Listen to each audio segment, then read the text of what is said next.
it's very difficult. But I did appreciate at our office setup, we were able to have a big screen TV, and I could see where the person is looking, so I could tell, hey, grab the apple, and then you could continue and do that. But so with these standalone headsets, it is great, from a technology standpoint. You just need one headset, everything's there.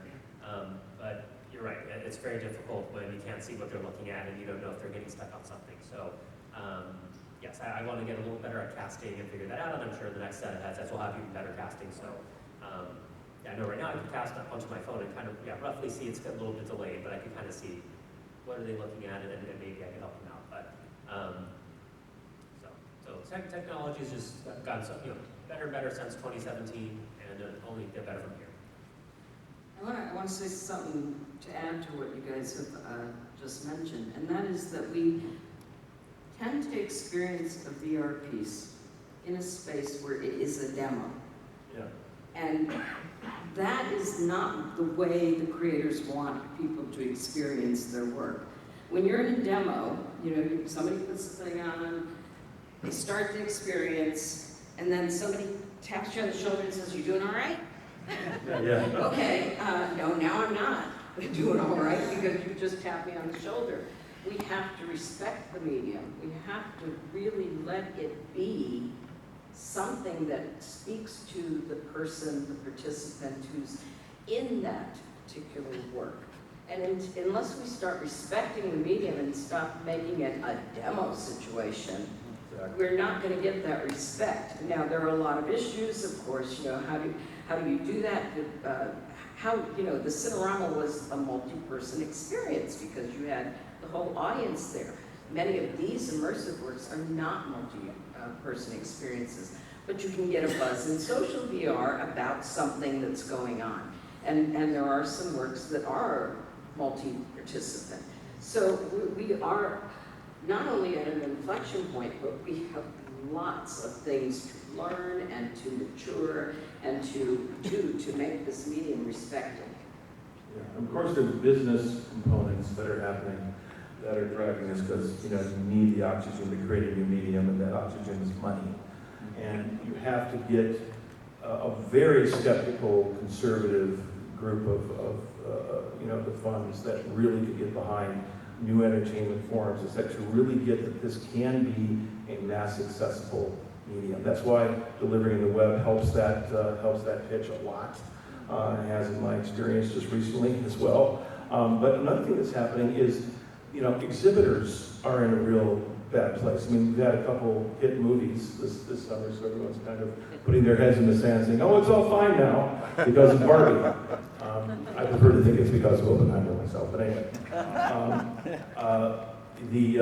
And yet the convergence of true cinematic theatrical experience with a group of people involving immersion. There's a couple projects I've been involved with that have sort of started and stopped, have gotten some funding and then it stopped, and we're in that period that involves a new build-out of how to create an immersive experience using virtual reality and using immersion with a traditional cinematic experience, a true hybrid process, which is something I'm really, really passionate about because I believe there's going to be that transition period that requires that kind of hybrid process in order to have this become a true mass accessible medium, a true mass accessible art form that is at the same level as cinema writ large.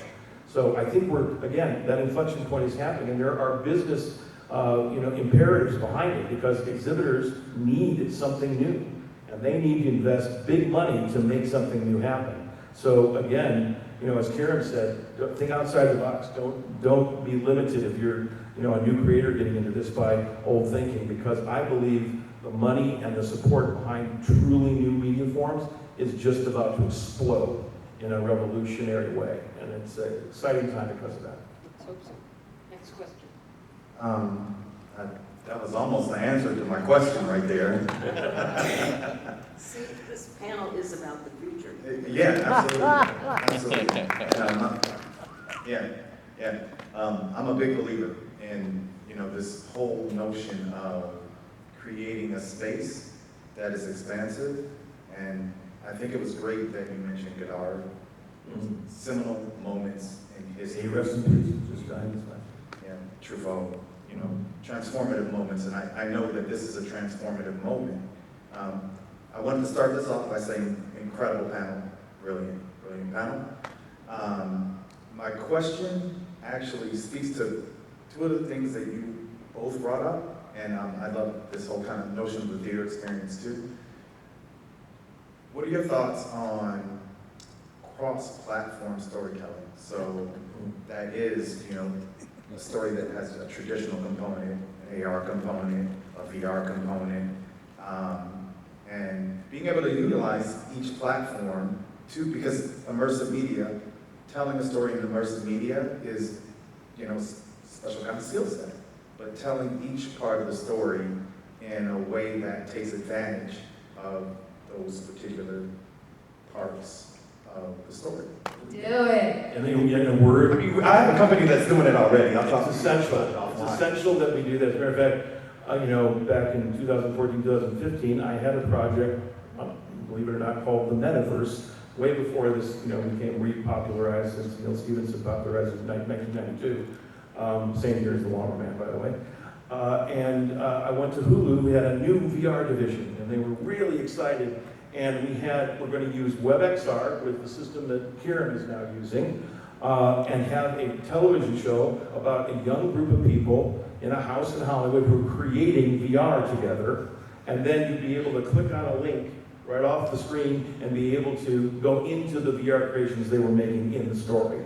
Okay? It got that close to being greenlit. And then suddenly, because somebody from an eye said, "Oh, we got to cut this VR thing, it's not happening fast enough." But it literally, that's an example of the kind of hybrid, cross-platform project that I think is essential to get new audiences and new participants and new creators into this medium. When you were up there speaking, I was thinking about Pokemon.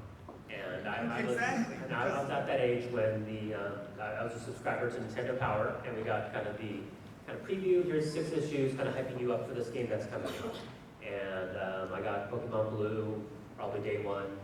I saw the TV show on UPN 13, and that was like when they showed the first 30 episodes and then repeated again. And I'm at that age, I don't mind, so I just kept watching the same 30 episodes. But I watched the show, so you fall in love with the story as told by kind of the IP creators, and they have these characters and they have Pokemon. So I kind of fell in love with the story of those characters that way.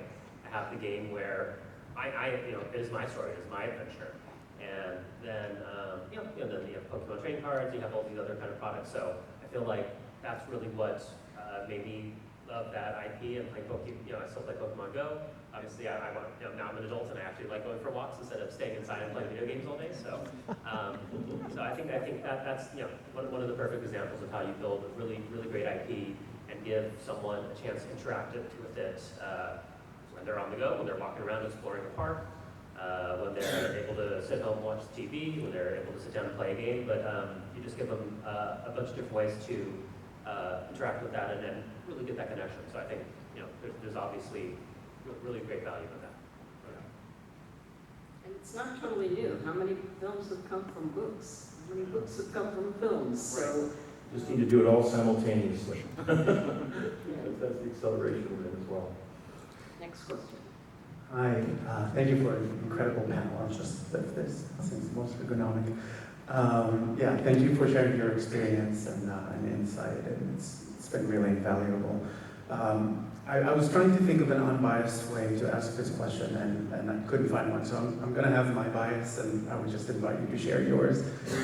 I did the VR immersive theater, and then I watched the electronic theater last night. And it sort of brought into high relief something that I've been struggling with for the past, whenever the DK2 came out until now, which is the question of interactivity. And while interactivity is not, necessarily par for the course with immersive experiences, I think aside from 360 video, more often than not, they tend to be more often than not lumped together. And the question, or my struggle with it, and this is where bias comes in, is that I think over the past decade or so, I can probably count on one hand the times I've seen interactive storytelling done as compellingly as linear. And by as compellingly, I mean in a way that can elicit as much emotion, immersion, and involvement by the spectator or the viewer, and even that word is loaded, in the content as linear storytelling does. And I think the other challenge there is I've seen maybe 2 or 3 approaches to interactive storytelling, most of which date back to Choose Your Own Adventure books, right? Narrative arcs and narrative branches and such. But that's something I really struggle with, and I love immersive media, but I keep struggling with the fact that aside from really a handful of cases, I don't get the same hit from interactive storytelling. And I'd love to hear your thoughts about it.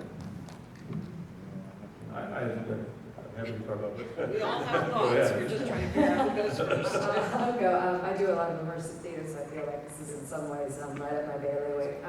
You know, film and TV, when they first made, like, when the Lumiere brothers, they came out with the thing, they were like, cinematography has no future, it's an art that has no future. Like, well, obviously that's not true, that's not what happened with cinematography. In fact, it became huge. But it didn't start out with people doing over-the-shoulders, close-ups, fast cuts, and putting it with music. It started out with them, like, filming a play or filming a train, you know, and it took a long time to figure out what works with the medium, how to make it feel like you're standing there. And in a lot of ways, VR does what film and television has learned how to do, right? Because you are there, you're in the first person. But we're still struggling with, you know, what is the best practices? What is going to be the most engaging? You know, all those things. So we're all just, you know, experimenting to see where that goes, and we'll get there. It's just, you know,